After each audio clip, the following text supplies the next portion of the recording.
16వ శతాబ్దంలో దక్షిణ భారతదేశాన్ని శ్రీకృష్ణదేవరాయలు పరిపాలిస్తూ ఉండేవారు.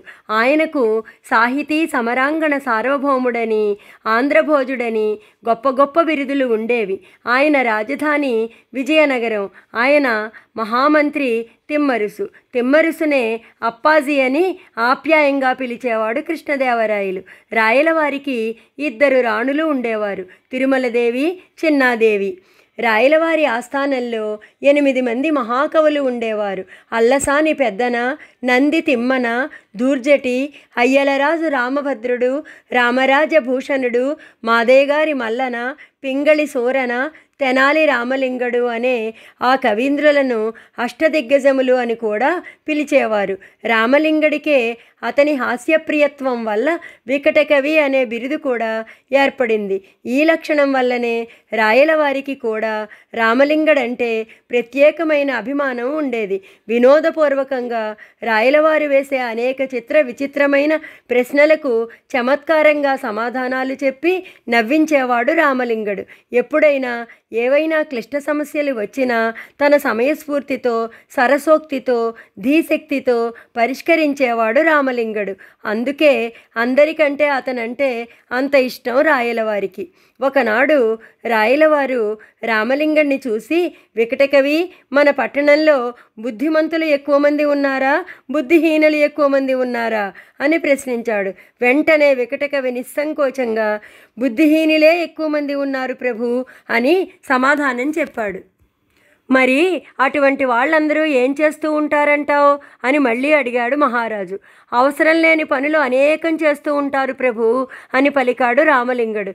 అయితే అటువంటి బుద్ధి తక్కువ వాళ్లలో అగ్రగణ్యులను 4 వెతికి పట్టుకునిరా, మాకు వాళ్లను చూడాలని ఉంది అన్నారు రాయలు. చిత్తం అంటూ బయలుదేరి వెళ్ళాడు రామలింగడు. రామలింగడు బుద్ధి లేని వాళ్లను వెతుకుతూ పట్టణం అంతా పర్యటిస్తున్నాడు. అక్కడక్కడ బుద్ధిహీనులు కొందరు కనిపిస్తూనే ఉన్నారు. కానీ వాళ్ళు అగ్రగణ్యులుగా తోచటం లేదు రామలింగడికి.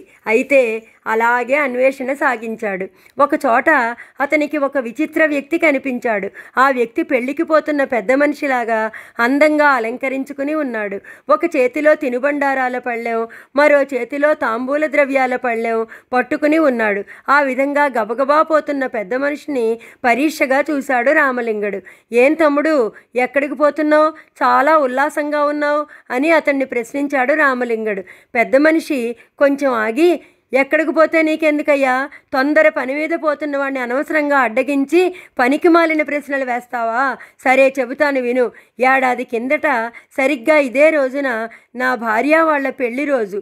అందువల్ల ఈ వార్షికోత్సవానికి వాళ్లకు బహుమతి ఇచ్చి వద్దామని ఈ వస్తువులన్నీ తీసుకుపోతున్నాను అని చెప్పాడు. ఆ మాటలు విని వీడు మనకి కావలసినవాడు అనుకున్నాడు వికటకవి. అతడు పెద్ద మనుష్యుని చెయ్యి పట్టుకుని, అయితే నువ్వు ఇప్పుడు నాతో పాటు రాయలవారి దగ్గరకు రావాలి, రాకపోతే తల తీసేస్తారు జాగ్రత్త అన్నాడు. కాసేపటికి మరో మహానుభావుడు ఎదురయ్యాడు రామలింగడికి. ఆ మహానుభావుడు తల మీద గడ్డి మూట పెట్టుకుని గుర్రం మీద కూర్చుని వస్తున్నాడు. అతన్ని చూసి వికటకవి విస్మయంతో, ఏం సోదరా, గుర్రం మీద కూర్చుని గారడీ చేస్తున్నావా అన్నాడు. మహానుభావుడు కళ్ళు తిప్పుతూ, ఏ నీకు కళ్ళు కనపడ్డం లేదు? నేను గారడీ చేస్తున్నానా? పాపం నా గుర్రం కడుపుతో ఉంది, నన్ను గడ్డి మోపును మొయ్యలేదని నా నెత్తి మీద పెట్టుకుని వస్తున్నాను. ఆ మాత్రం అర్థం చేసుకోలేవా? ఏం తెలివితేటలయ్యా నీవి అన్నాడు రామలింగడితో. వెంటనే రామలింగడు, ఆపు నీ అధిక ప్రసంగం, గుర్రం దిగి నా వెంటరా, మహారాజు గారు నిన్ను పట్టి తెమ్మన్నారు అన్నాడు. రామలింగడు 2 మూర్ఖులను వెంటబెట్టుకుని రాయలవారి సన్నిధికి వెళ్ళాడు.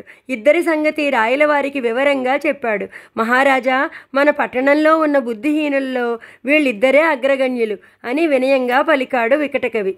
ఆ మాటలు విని మహారాజు, అయితే మేము ఇటువంటి వాళ్లను 4 కదా తెమ్మన్నాము, 2 తెచ్చావేం అన్నాడు. వెంటనే రామలింగడు, మిగిలిన 2 ఇక్కడే ఉన్నారు ప్రభు, ప్రత్యేకంగా పని కట్టుకుని విజయనగరంలో ఉన్న బుద్ధి తక్కువ వాళ్లను వెతికి తెమ్మన్న మీరు, వెతికి తెచ్చిన నేను, మన 4 ఈ పట్టణంలో ఉన్న బుద్ధి తక్కువ వాళ్లలో అగ్రగణ్యులం, అనుమానమా అన్నాడు అమాయకంగా. రాయలవారి పెదవుల మీద చిరునవ్వు మెరిసింది.